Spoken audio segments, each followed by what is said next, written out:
Hey guys, and welcome back. And we're back!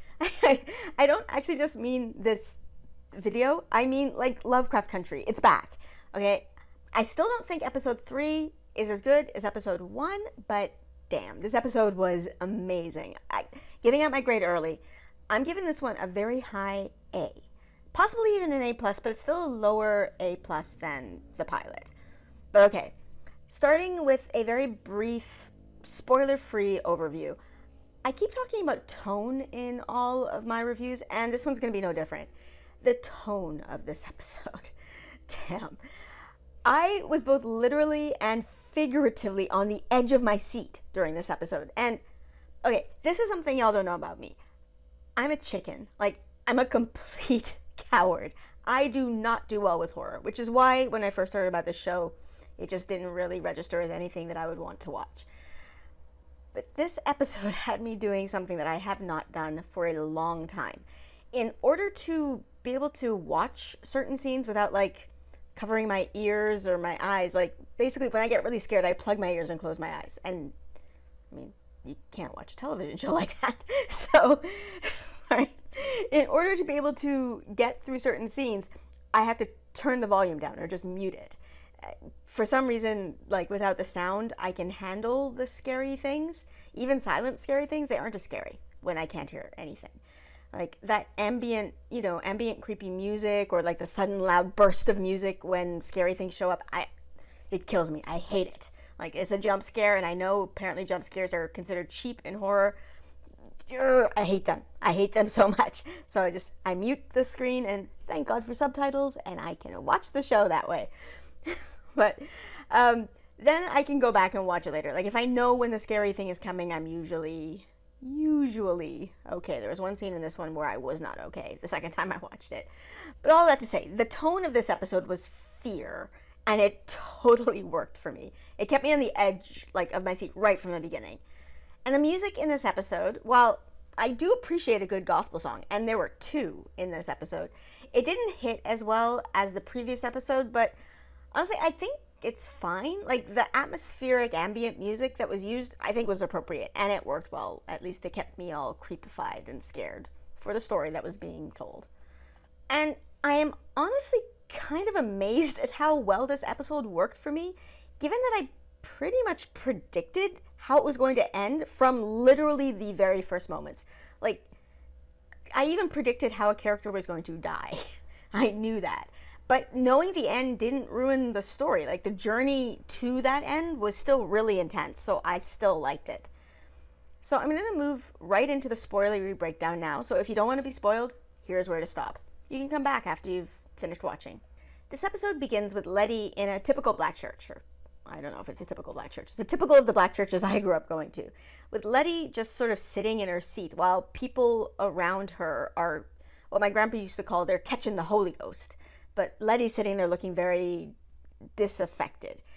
Interestingly, the soundtrack while this is happening is it's another spoken word poem, but it's not one that I've heard before, and it feels a lot newer than the poems and speeches that we've heard in previous episodes. But I think the point that we're supposed to notice here is that Letty is feeling set apart from the world, which makes sense to me, given that she did die in the previous episode. It's gotta mess with your head. After the title card, we get some text narration telling us that a group of black people moved into a house in the north side of Chicago in 1955. 10 days later, 3 people went missing in that house and were never seen again.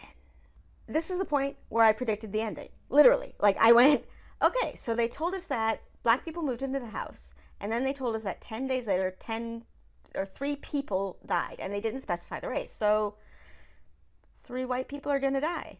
Probably racist. Anyway, okay. Letty is bringing her sister Ruby to the new house that she just bought, the aforementioned house on the north side of Chicago. It's the creepiest looking house you've ever seen. Anyway, she's going on about all this money that Ruby has lent her, and she's calculating it, saying she's going to pay it all back by giving Ruby a place to stay where she's never going to have to pay rent again. Inside, house, also creepy as hell, spiders and dirt and bad lighting and whatever. It is a huge house though. Huge enough that it actually has an elevator, which is like hella broken. And again, here I went, oh, that elevator is going to kill one of the white racists. It was telegraphed from the beginning. But anyway, Letty has decided that she's going to turn this house into a boarding house for black people, and Ruby agrees to move in. All's looking good. We then move to a different scene with George's wife, Hippolyta, and she's obviously grieving her husband's death. She'd probably be even more upset if she knew that one of the last things he saw before his death was an old flame. That was not her. But anyway, okay. In her grief, she does the unthinkable. She starts tearing up a book. Which, I know you're grieving, lady, but damn, why would you do that?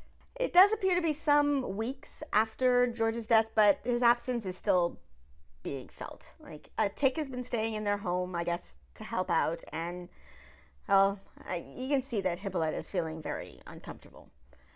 When Tick then goes to his dad's house, and we see a picture of the woman that George danced with in the previous episode, so yeah, George got it on with Tick's mom. That's Tick's mom. But we see that Montrose is passed out on the floor, and he's dreaming of the Tulsa Massacre. We learn that they have concocted a story about how George died, saying that he was shot by a hot-headed racist sheriff. It's a very plausible story, in my opinion. Probably a lot more believable than he was shot by a wizard who was trying to open a gateway to the Garden of Eden. Anyway, so Montrose and Tick get into a fight, and then Tick storms out. The next day, which we are told is day 2, we're getting a countdown until day 10 when the 3 people are going to die. We see people moving into this creepy house, and Letty's wandering around and she's taking pictures. The house seems like, full and alive and happy, and then Tick walks in and totally brings the mood down. He's planning on heading to Florida, but Letty invites him to stay for the housewarming party that she's going to host. He declines, saying he's got to head back to his job, and they start to hug goodbye, but this moment is interrupted by angry racists. You knew there were going to be racists in this show. There have to be in every episode. It is a theme. They're standing outside with their cars, and they've got like bricks on the horns of their cars, so they're just basically honking constantly, just looking menacing. And Tick decides he's gonna stay, help out, protect things. We then move on to day 5, and we see someone putting a sign in their yard declaring it to be a white community and undesirables should leave. Nice euphemism there. And then we see Letty in bed, and here is when the creepy started. And I started muting and unmuting in order to be able to get through the story. God, I'm such a coward. Anyway, a hand starts pulling Letty's blanket off of her, and then we see that this ghost hand belongs to a creepy ghost face that appears to be missing its jaw. It's not a fan of this look. It was not pleasant. Anyway, Letty wakes up suddenly, and she goes to the window, but the racists are still blasting their horns, so she closes her window.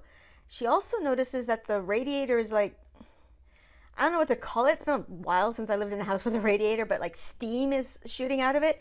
And she goes to the basement and sees that someone, likely the racist, had been messing with the boiler, but she fixes it like a badass. And then she hears banging coming from like a hidden room in like another basement that's below them, and she just nopes the hell right out of there. Later, Tick and her explore this sub-basement, and it's a big old cement room that looks like a murder room to me, but Tick, ever the optimist, says that it would make a good dark room for Letty's photography. We then move on to day 8. We're just like moving along here, and it's the night of the housewarming party.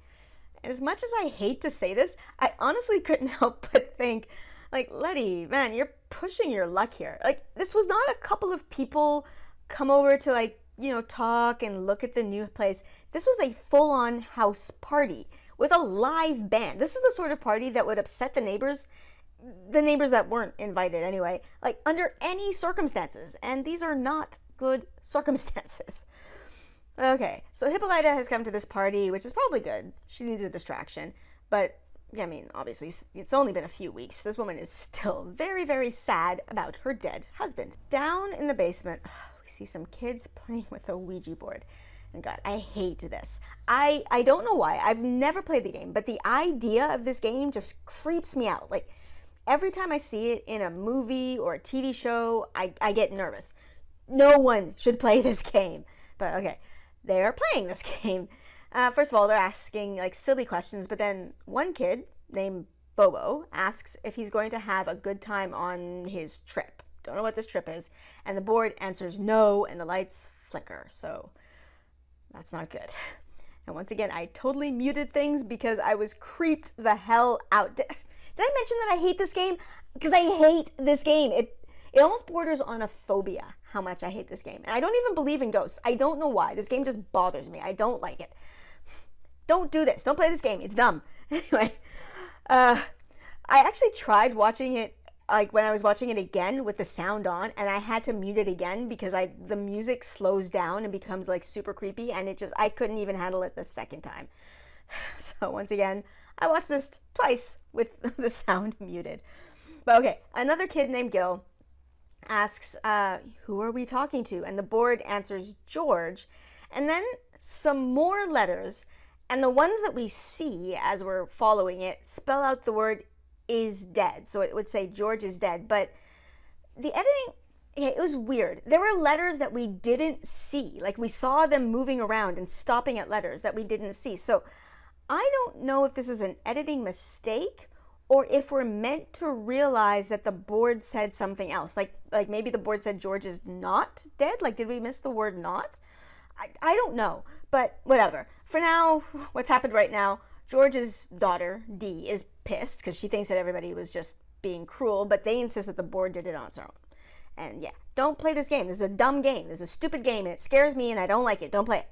Anyway, so Hippolyta is upstairs, and she's looking for her daughter. She's looking up in the attic. And I'm going to mention another editing thing here because it's another one that I noticed the first time I watched, and it's a glaring mistake to me because it's so glaring that the first time I actually thought it was part of the plot. But okay, so Hippolyta is holding onto the ladder that's going up into the attic, and it's all the way down to the floor. And she hears something behind her, and she turns to see that a door is opening, and she looks for a moment, and the entire time, her hand is on the ladder. We can see that it's down. But when she walks towards the room, the bottom part of the ladder is suddenly gone, like it's been pulled up. I noticed it right away, and it creeped me out. Like I was like, oh my gosh, something has moved the ladder or something, but then it had nothing to do with anything. So I think it's just a mistake. Anyway, she goes into this mysterious room, and she sees some like gold solar system models or anything. It has nothing to do with anything in this episode, but I'm sure it's going to come up later. So anyway, downstairs, party's jumping, Ruby's singing, it's all good. Letty goes to the bathroom, like wash her face, take a break, and she's observed at first by a creepy ghost, and then second by Tick, who comes in, and they quickly do the nasty.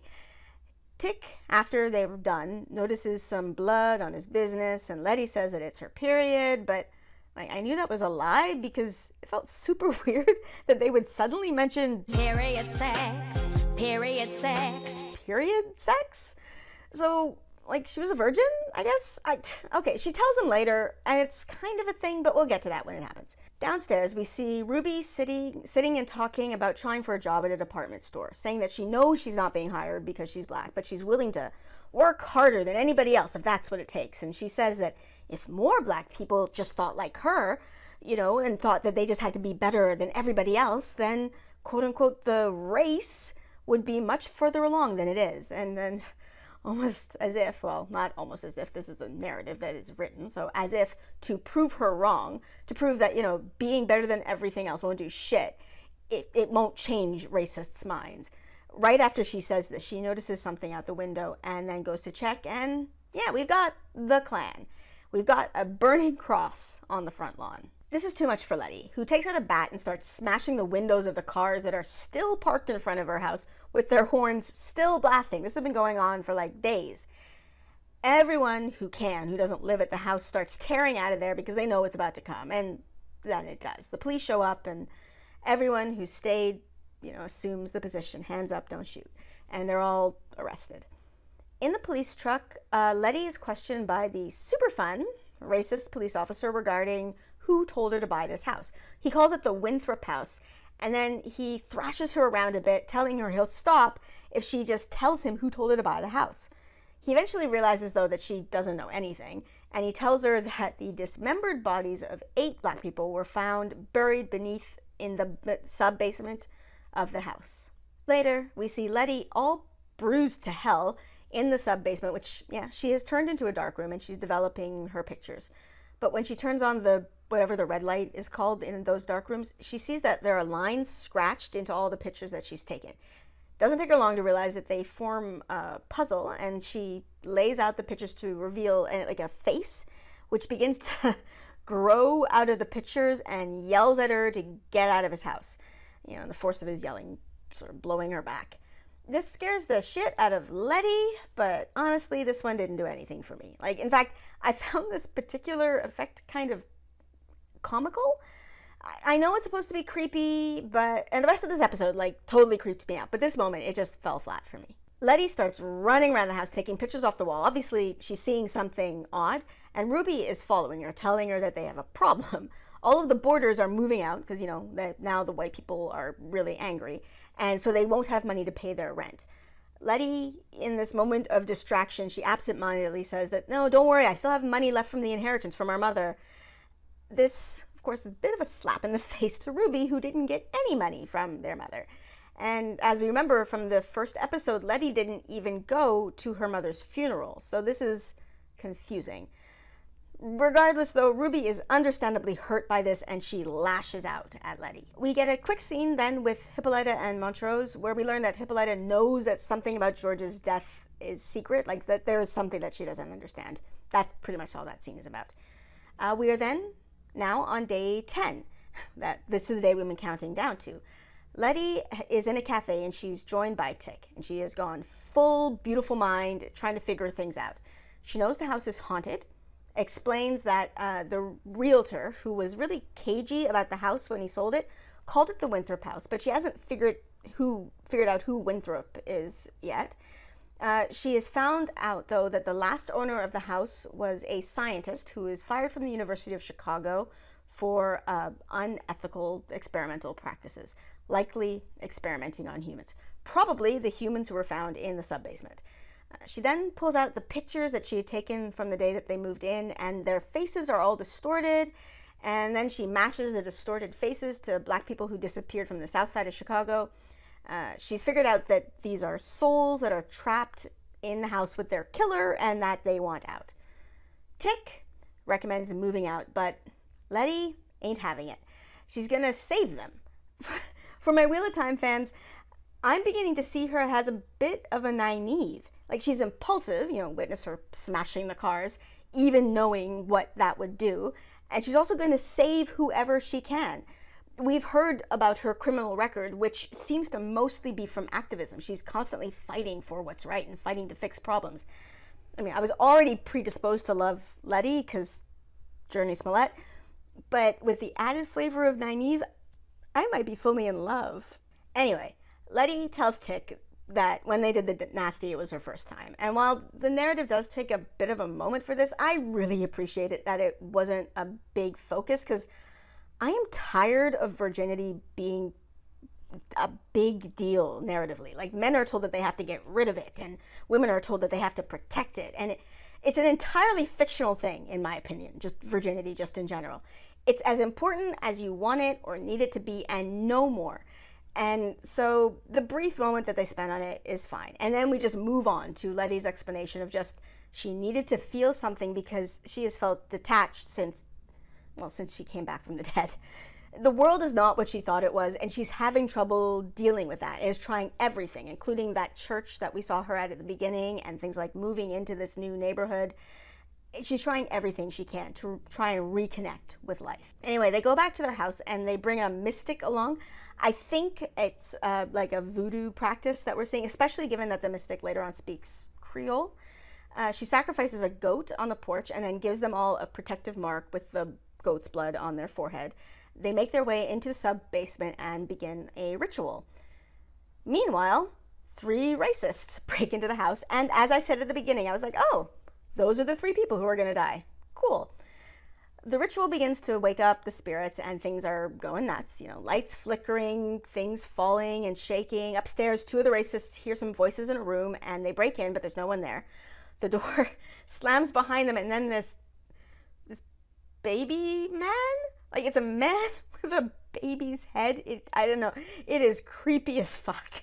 Starts stalking up on them, and then the radiator kind of explodes, and they are cooked to death.